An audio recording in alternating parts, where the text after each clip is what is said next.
శ్రీవారి గర్భాలయానికి ముందుగల గడపను కులశేఖర పడి అని పిలుస్తారు.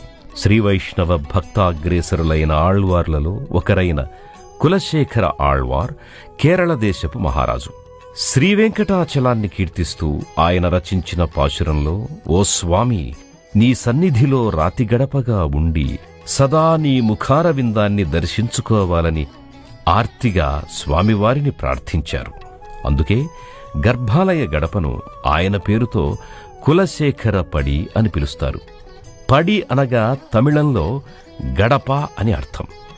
అర్చకులకు తప్ప ఇతరులెవ్వరికీ కులశేఖర పడి దాటి వెళ్లడానికి అనుమతి లేదు.